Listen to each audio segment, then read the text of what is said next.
ಈಗ ದರ್ಶನ್ ಅವರು ಈಗ ಒಂದು ಮಧ್ಯಂತರ ಜಾಮೀನಿನ ಅವಧಿಯನ್ನು ವಿಸ್ತರಿಸಿಕೊಡಿ ಅಂತ ಕೇಳುವ ಧ್ವನಿಯಲ್ಲಿ ಅವರು ಕೋರ್ಟಿಂದ ರೆಗ್ಯುಲರ್ ಬೇಲ್ಗೆ ಕಾಯ್ತಾ ಇದ್ದಾರೆ.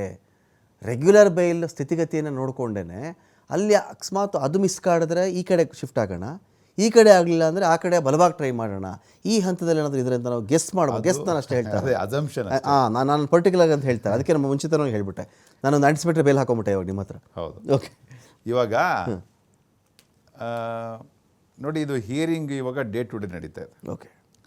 ನೀವೇನಾದ್ರು ಮೇನ್ ಪಿಟಿಷನ್ನ ನೀವು ತೀರ್ಮಾನ ಮಾಡಿದ್ರೆ ಅಂತಿಮ ಇಂಟರ್ಲೊಕೇಟರಿ ಏನು ಆರ್ಡ್ರ್ ಇದೆ ಅದು ತೀರ್ಮಾನ ಆಗೋವರೆಗೂ ಅಂತಿಮ ತೀರ್ಮಾನ ಮಾಡ್ಲಿಕ್ಕೆ ಬರಲ್ಲ.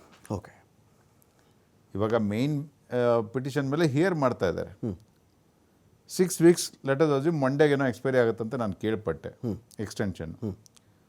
ಎಕ್ಸ್ಟೆನ್ಷನ್ ಮುಗಿದ ಮೇಲೆ ಅದನ್ನು ಎಕ್ಸ್ಟೆಂಡ್ ಮಾಡಬೇಕಾ ಬೇಡವಾ ಅಂತ ಹೇಳಿಬಿಟ್ಟು ಮಾನ್ಯ ನ್ಯಾಯಾಲಯದ ತೀರ್ಮಾನ. ಓಕೆ. ಇವಾಗ ನಾನು ಮೇನ್ ಪಿಟಿಷನ್ ನಾನು ಕನ್ಸಿಡರ್ ಮಾಡ್ತೀನಿ.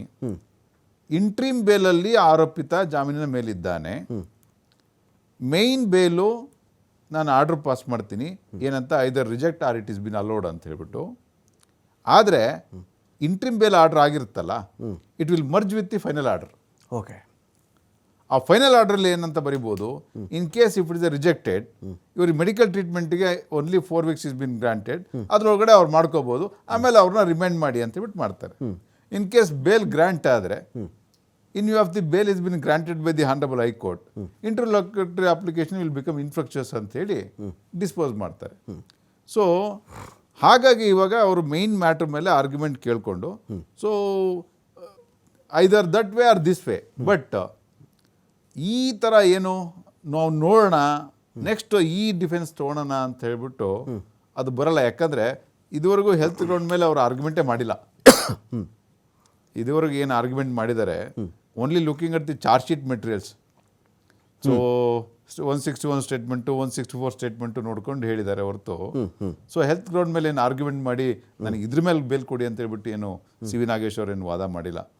ಸೊ ಹಾಗಾಗಿ ಅಲ್ಲ, ಈಗ ವಿಸ್ತರಣೆಗೆ ನಮಗೆ ಅವಕಾಶ ಕೊಡಿ, ಬಿ ಪಿ ವೇರಿಯೇಷನ್ಸ್ ಇದೆ ಅನ್ನೋ ಕಾರಣ ಕೊಟ್ಟು ಕೇಳ್ತಾ ಇದ್ದಾರೆ. ವಿಸ್ತರಣೆ ಕೊಟ್ಟಾಗ ನೀವು ಕೇಳಲೇಬೇಕಲ್ಲ, ಯಾಕೆ ಅಂತ ಪ್ರಶ್ನೆ ಬಂದೇ ಬರುತ್ತೆ. ಪೀರಿಯಡ್ ಇರುತ್ತೆ, ಯಾಕೆ ಅಂತ ಒಂದು ಪ್ರಶ್ನೆ ಬಂದೇ ಬರುತ್ತಲ್ಲ, ಯಾಕಪ್ಪ ವಿಸ್ತರಣೆ ಮಾಡಬೇಕು ಅಂತ ಬಂದಾಗ, ಇಲ್ಲ ಬಿ ಪಿ ಅವ್ರಿಗೆ ಏರುಪೇರು ಆಗ್ತಾ ಇದೆ ಅಂತ.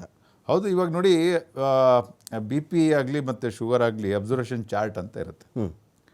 ಆ ಅಬ್ಸರ್ವೇಷನ್ ಚಾರ್ಟನ್ನು ಅವರು ಕೋರ್ಟಿಗೆ ಸಬ್ಮಿಟ್ ಮಾಡಿರಬೇಕು.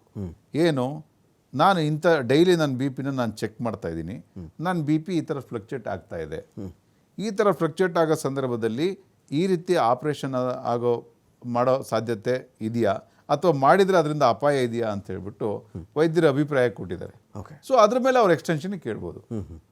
ಇನ್ನೊಂದು ಕಡೆ ನಾವು ಇಲ್ಲಿ ಚೆಕ್ ಮಾಡ್ಕೊಂಡಾಗ ಅತಿ ಮುಖ್ಯವಾಗಿ ಈಗ ಈ ವಿಚಾರದಲ್ಲಿ ಕೋರ್ಟ್ ಇವರು 6 ವಾರ ಕೊಟ್ಟರು ಕೂಡ